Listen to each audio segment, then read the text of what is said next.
Avec Dr Dalzon, hypertension. L'hypertension, terme médical désignant une pression artérielle anormalement élevée, est une maladie courante du monde occidental et dont les causes sont souvent mal déterminées. Certaines personnes ont une tendance héréditaire à l'hypertension. Eux doivent surveiller de près leur consommation de sel ou bien prendre à intervalles réguliers des diurétiques pour éviter des complications désastreuses. Nombreux sont ceux qui présentent au fur et à mesure qu'ils vieillissent une hypertension croissante qui n'est pas en soi très dangereuse, mais revêt une importance plus grande lorsqu'elle est assortie de surcharge pondérale, d'athérome, artère obstruée et de tabagisme. Diverses autorités médicales ont isolé les agents diététiques, celles en particulier responsables de l'hypertension, constatant que certaines populations qui ne mangent jamais ou rarement d'aliments pré-traités ont une tension artérielle basse. Elle cherche à démontrer que l'alimentation occidentale est responsable de cette maladie.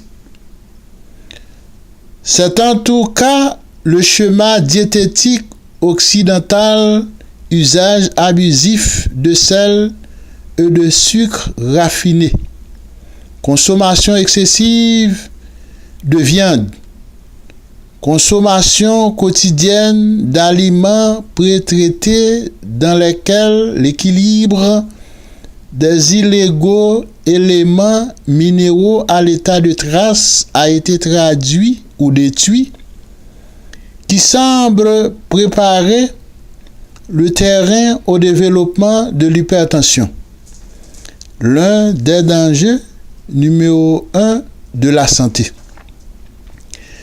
Éliminer le sucre peut déjà apporter une amélioration.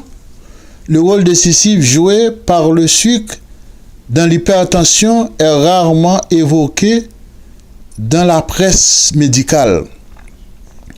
Mais un chercheur ou Dr Dalzon du College of Human Ecology aux facultés d'écologie humaine de l'Université de Maryland est convaincu de sa nocivité.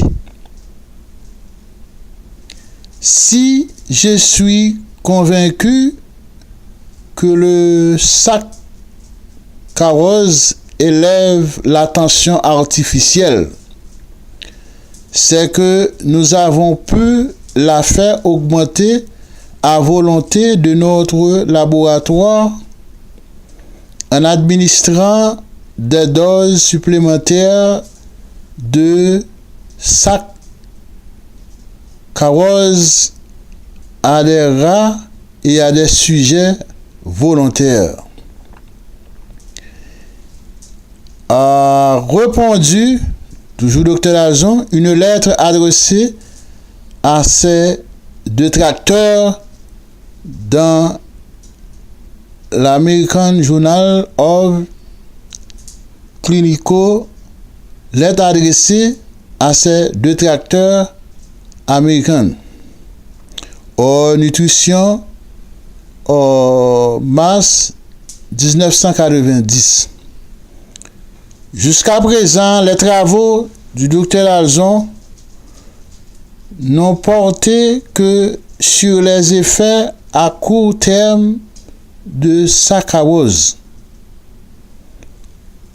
Au moment où nous rédigeons cet article, il effectue une expérimentation sur 6 mois destinée à déterminer si l'action du saccharose sur la tension artificielle a vraiment, à long terme, une incidence sur la santé.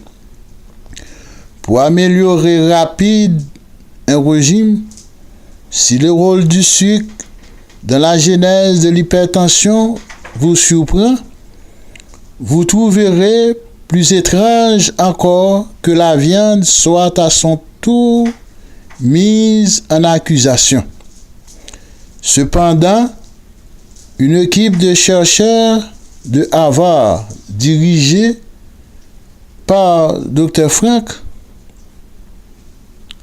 Sack rapporte de découvertes déconcertantes dans l'American Journal of Epidemiology de novembre 1974.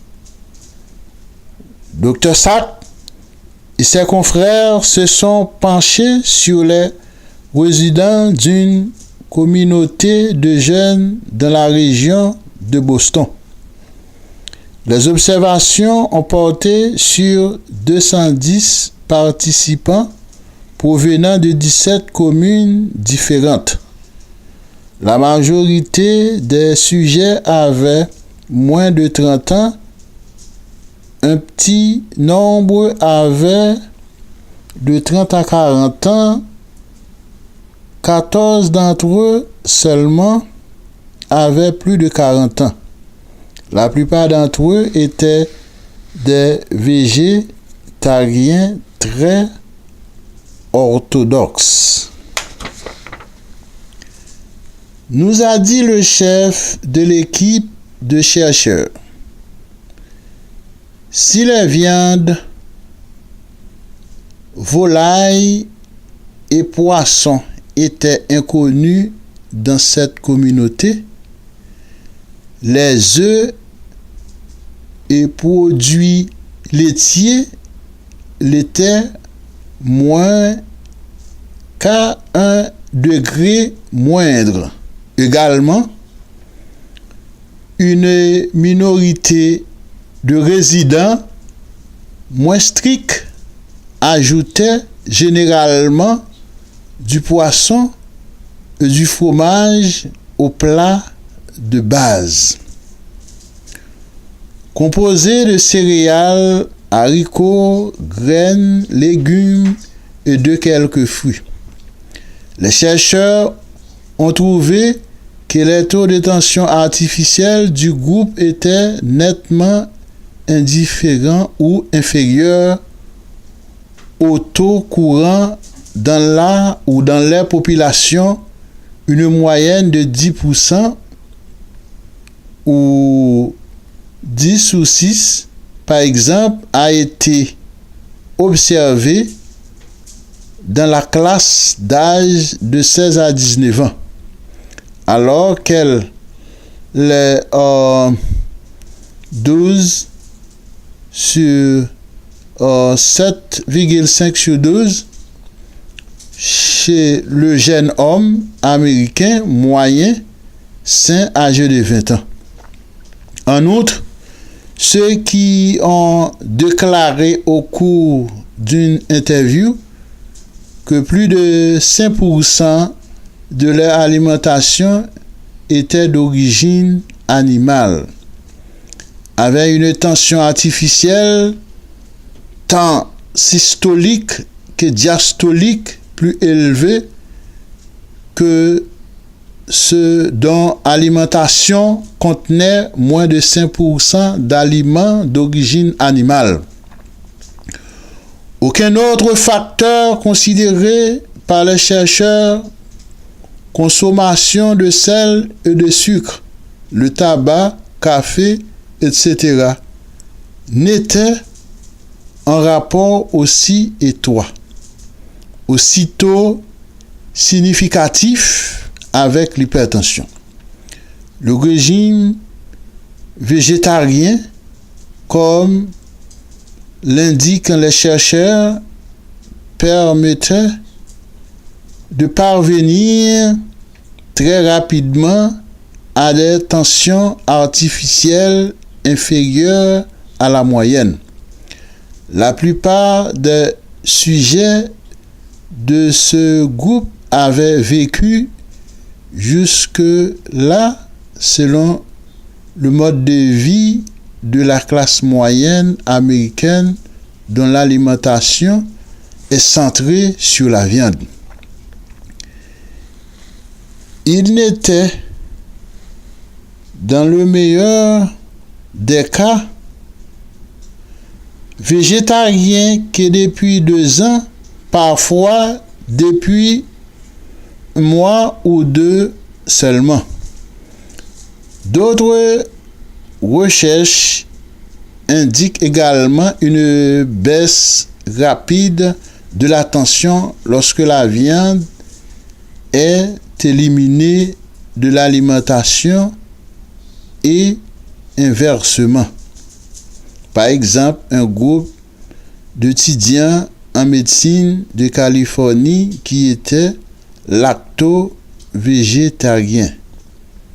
Produits laitiers autorisés ont intégré de la viande à leur régime habituel et ont enregistré des tensions artificielles plus élevées en l'espace de 11 jours, découverte publiée il y a 50 ans.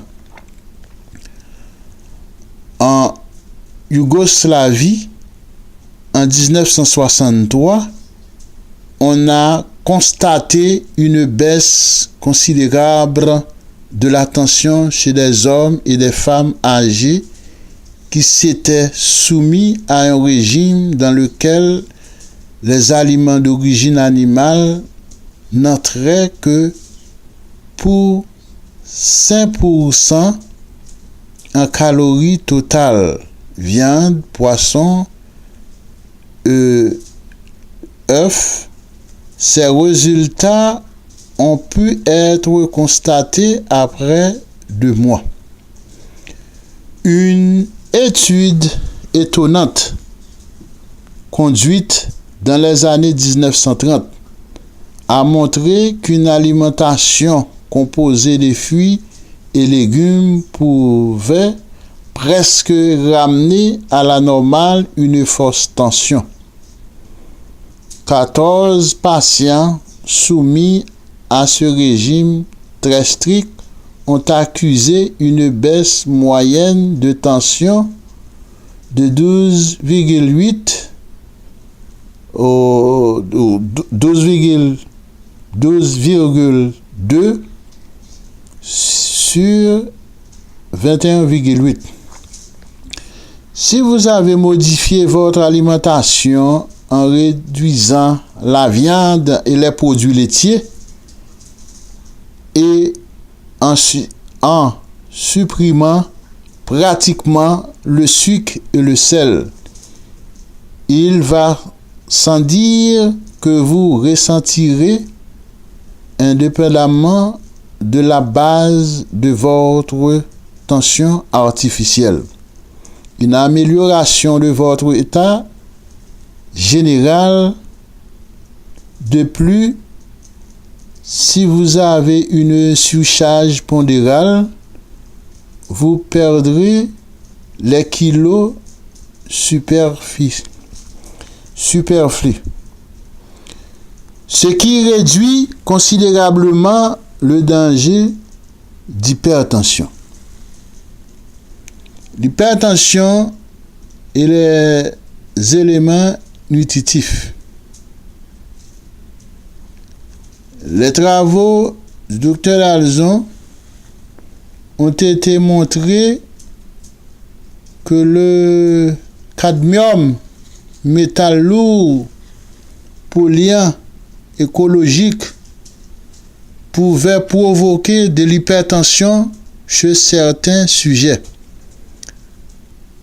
En se basant sur l'antagonisme zinc cadmium, il préconise l'administration de zinc.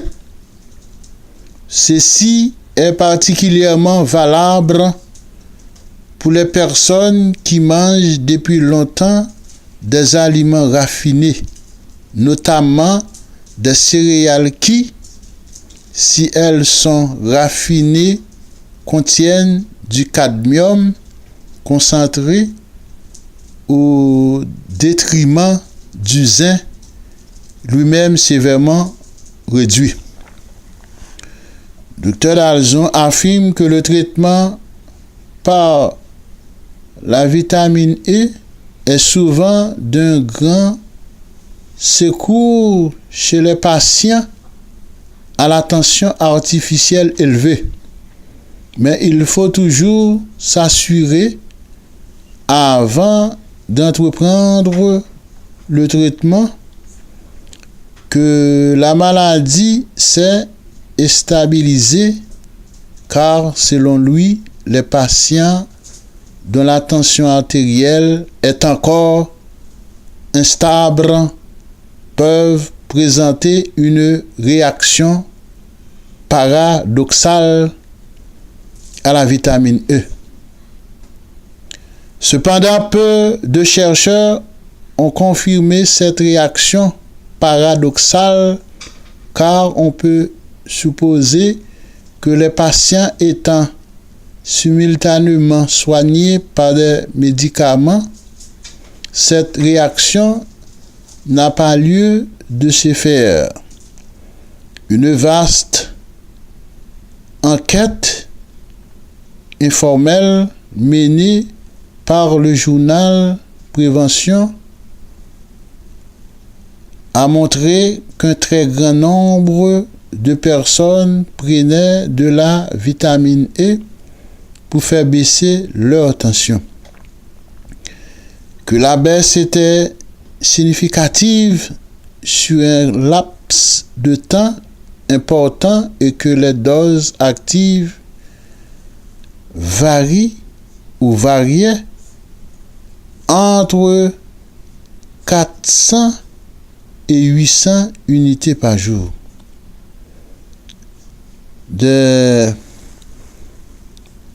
1990, le docteur Dalzon décrivait dans pratique que l'utilisation de l'ail avait entraîné une baisse considérable de la tension dans un groupe de 100 patients.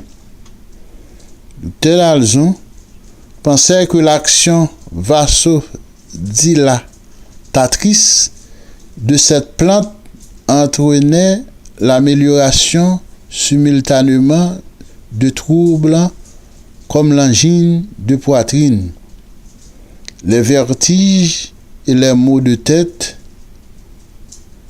Il indiquait 40% de succès pour les cas les plus spectaculaires.